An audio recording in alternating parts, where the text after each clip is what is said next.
അസ്സലാമു അലൈക്കും. ഇന്ന് ഞാൻ ഉഴുന്നുവടയുടെ റെസിപ്പിയാണ് കൊണ്ടുവന്നിട്ടുള്ളത്. ഇന്ന് ഉപ്പ ഉണ്ടാക്കുന്ന ഉഴുന്നുവടയാണ് ഇവിടെ കാണിക്കുന്നത്. അപ്പം ഞാൻ വീഡിയോ എടുക്കുന്നു മാത്രമേ ഉള്ളൂ. ഞാൻ ഉണ്ടാക്കുന്നതിൽ നിന്ന് കുറച്ച് വ്യത്യസ്തമായിട്ടാണ് ഉപ്പ ഉണ്ടാക്കാറുള്ളത്. കാരണം ഉപ്പാക്ക് നല്ല എക്സ്പീരിയൻസ് ഉണ്ട് ഉഴുന്നുവട ഉണ്ടാക്കിയിട്ട്. അപ്പോൾ അതുപോലെ തന്നെ ഉണ്ടാക്കുന്ന രീതിയിലും കുറച്ച് വ്യത്യാസമുണ്ട്. നല്ല ടേസ്റ്റി ആയിട്ടുള്ള നല്ല ക്രിസ്പിയും സോഫ്റ്റ് ആയിട്ടുള്ള ഉഴുന്നുവടയാണ്. അപ്പോൾ എങ്ങനെയാണ് ഹോട്ടലിൽ ഇത് ഉണ്ടാക്കുന്നതെന്നാണ് ഉപ്പ ഇന്ന് കാണിച്ചു തരുന്നത്. അപ്പോൾ നിങ്ങളെല്ലാവരും ട്രൈ ചെയ്ത് നോക്കുക. എന്തെങ്കിലും ഡൗട്ട് ഉണ്ടെങ്കിൽ എന്തായാലും ചോദിക്കുക. അപ്പം നമുക്ക് വീഡിയോയിലോട്ട് പോവാം. ഞാനിവിടെ 1/4 കിലോ ഉഴുന്ന് നന്നായിട്ട് കഴുകി ഒരു 3 മണിക്കൂർ കുതിർത്തി വെച്ചിട്ടുണ്ട്. അതിന് ശേഷം വെള്ളമൊക്കെ കളഞ്ഞിട്ട് ഞാനത് ഗ്രൈൻഡറിനകത്തോട്ട് ചേർത്ത് കൊടുക്കുകയാണ്. ഞാനിവിടെ ഗ്രൈൻഡറിലാണ് കാണിക്കുന്നത്. ഇനി ഗ്രൈൻഡർ ഇല്ലാത്തവർ ടെൻഷൻ അടിക്കേണ്ട, മിക്സിയിലും ചെയ്യാം. കാരണം ഞാൻ മിക്സിയിലാണ് ഇത് സാധാരണ ചെയ്യാറുള്ളത്. അപ്പോൾ ഉപ്പ് ഉണ്ടാക്കുമ്പോൾ ഗ്രൈൻഡറിലാണ് ഉണ്ടാക്കുക. അതിൻ്റെ പ്രത്യേകത എന്താണെന്ന് വെച്ചാൽ ഗ്രൈൻഡറിൽ ഉണ്ടാക്കുമ്പോൾ നല്ല സോഫ്റ്റും ഫ്ലഫി ആയിട്ടുള്ള ഉഴുന്നുവടയാണ് കിട്ടുക. അപ്പോൾ നമ്മൾ മിക്സിയിൽ ഉണ്ടാക്കുന്നതിനേക്കാളും നന്നാവും. കാരണം നമ്മൾ ഗ്രൈൻഡറിലാവുമ്പോൾ ഒരുപാട് വെള്ളം ചേർക്കേണ്ടി വരില്ല. അതാണ് അതിൻ്റെ പ്രത്യേകത. അപ്പോൾ ഇത് നന്നായിട്ട് നമുക്കൊന്ന് അരച്ചെടുക്കണം. നൂൽ പരുവാവുന്നവരെ അരച്ചെടുക്കണം. എന്ന് വെച്ചാൽ അത്ര മയത്തിൽ വേണം നമ്മൾ അരച്ചെടുക്കാനായിട്ട്.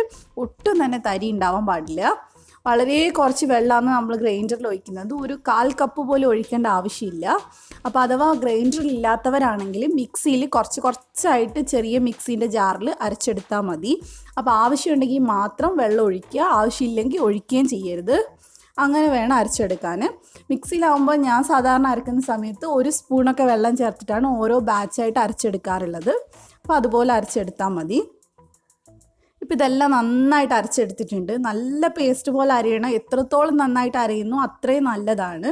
അപ്പോൾ നമുക്ക് ആവശ്യത്തിനുള്ള ഉപ്പ് ചേർത്ത് കൊടുക്കാം. പിന്നെ ഒരു നുള്ള് അല്ലെങ്കിൽ ഒരു 1/4 ടീസ്പൂൺ ബേക്കിംഗ് സോഡ ചേർത്ത് കൊടുക്കുന്നുണ്ട്. അത് നിർബന്ധമില്ല, ഉണ്ടെങ്കിൽ കുറച്ചുകൂടെ നല്ലതാണ്. ഹോട്ടലിലൊക്കെ സാധാരണ അത് ചേർക്കാറുണ്ട്. ഇനി ഇതിൽ ചേർക്കാൻ വേണ്ടിയിട്ട് ഒരു ചെറിയ ഉള്ളി ചെറുതായിട്ട് കട്ട് ചെയ്തെടുത്തിട്ടുണ്ട്. അതുപോലെ 1 ഇഞ്ച് വലുപ്പമുള്ള ഇഞ്ചി ചെറുതായിട്ട് കട്ട് ചെയ്തിട്ടുണ്ട്. 3 പച്ചമുളക്, പിന്നെ കൈ നിറയെ കറിവേപ്പില എടുത്തിട്ടുണ്ട്. പിന്നെ അതുപോലെ തന്നെ ഒരു 10-20 കുരുമുളക് എടുത്തിട്ടുണ്ട്. കുരുമുളക് ചതക്കാതെ തന്നെയാണ് ചേർക്കുന്നത്. നിങ്ങൾക്ക് വേണമെങ്കിൽ ചതച്ച് ചേർക്കാം, പക്ഷേ ഉപ്പ് ഇങ്ങനെയാണ് ചെയ്യാറുള്ളത്. ഇനിയാണ് നമ്മുടെ മെയിൻ ആയിട്ടുള്ള പരിപാടി. ഇതെല്ലാം കൂടി നല്ല പോലെ ഒരു 2 മിനിറ്റ് ഇതേപോലെ മിക്സ് ചെയ്തെടുക്കണം. എന്നാൽ മാത്രമേ നന്നായിട്ട് നമുക്ക് പൊങ്ങി വരുള്ളൂ. അപ്പോൾ അത് മറക്കരുത്. നന്നായിട്ട് കൈവച്ച് ഒരു 2 മിനിറ്റ് ഇതുപോലെ മിക്സ് ചെയ്തെടുക്കുക. നല്ല പോലെ മിക്സ് ആക്കുക. ഇപ്പോൾ നന്നായിട്ട് മിക്സ് ആയിട്ടുണ്ട്. ഇനി നമ്മൾ കൈ കുറച്ച് വെള്ളത്തിലൊന്ന് മുക്കുക.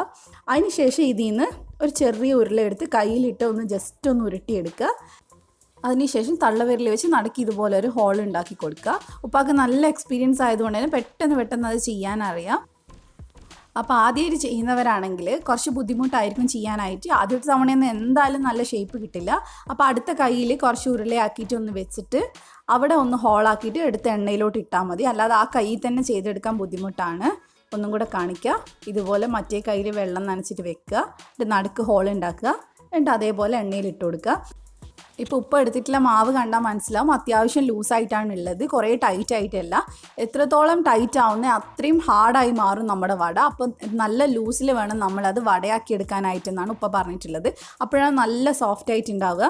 പക്ഷേ എനിക്കൊന്നും അത്രയും ലൂസായിട്ടുള്ളൊരു മാവ് എടുത്ത് വട ഉണ്ടാക്കാൻ ബുദ്ധിമുട്ടാണ്. അപ്പം ഞാൻ ചെയ്യുന്ന സമയം മാക്സിമം വെള്ളം കുറച്ചിട്ട് അരച്ചെടുക്കുകയാണ് ഞാൻ ചെയ്യുന്നത്. ഇനിയിപ്പോൾ അഥവാ വെള്ളം ചേർത്ത് ഇച്ചിരി അങ്ങ് ലൂസായി പോയിട്ടുണ്ടെങ്കിൽ 1 സ്പൂൺ മൈദയോ അല്ലെങ്കിൽ 1 സ്പൂൺ അരിപ്പൊടിയോ ചേർത്ത് കൊടുക്കും. പക്ഷേ മാക്സിമം വെള്ളം കുറച്ച് അരക്കുക, അതാണ് ഏറ്റവും നല്ലത്. അരിപ്പൊടിയും ഇതൊക്കെ ചേർക്കുമ്പോൾ അത്രയ്ക്ക് അങ്ങോട്ട് പെർഫെക്റ്റ് ആയിട്ടുള്ള ടേസ്റ്റ് കിട്ടില്ല.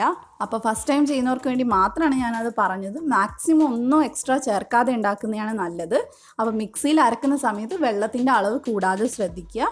ഇനി നമുക്ക് മീഡിയം ഫ്ലെയിമുള്ള എണ്ണയ്ക്കകത്തോട്ട് നമുക്ക് ഇതൊന്ന് ഇട്ട് കൊടുക്കുക. ഒരുപാട് ചൂടിലിടാൻ പാടില്ല. അപ്പോൾ ഇടുമ്പോൾ തന്നെ പുറംഭാഗം ഭയങ്കര ക്രിസ്പി ആയിട്ട് വരും. ഉള്ളിലൊട്ടും വേവില്ല. കാരണം വേവാൻ കുറച്ച് സമയം വേണം. ഇതിനിപ്പോൾ ഇടുമ്പോൾ തന്നെ ജസ്റ്റ് ഒന്ന് പൊങ്ങാൻ തുടങ്ങും. അപ്പോൾ നമുക്കൊന്ന് മറച്ചിട്ട് കൊടുക്കാം. ജസ്റ്റ് 1 മിനിറ്റൊക്കെ ആകുമ്പോഴേക്കും നമുക്കിത് മറച്ചിട്ട് കൊടുക്കാം.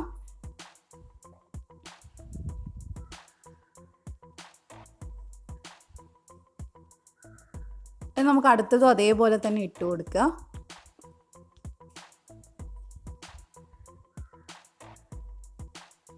എന്തായാലും ഒരു 5-6 മിനിറ്റ് ഇത് വേവിച്ചെടുക്കണം. അത് മീഡിയം ഫ്ലെയിമിൽ അല്ലെ ലോ ടു മീഡിയം ഫ്ലെയിമിൽ വേണം ലാസ്റ്റ് ആകുമ്പോൾ ഇടാനായിട്ട്, എന്നാലേ ഉള്ളിൽ വേവുള്ളൂ. അപ്പോൾ ഇടുന്ന സമയത്ത് മീഡിയം ഫ്ലെയിം ഉണ്ടാവാൻ നോക്കുക. കണ്ടോ, നമ്മുടെ വട ഇവിടെ അടിപൊളിയായിട്ട് റെഡി ആയിട്ടുണ്ട്. അപ്പോൾ നമുക്ക് ബാക്കിയുള്ളതും കൂടെ ചുട്ടെടുക്കാം.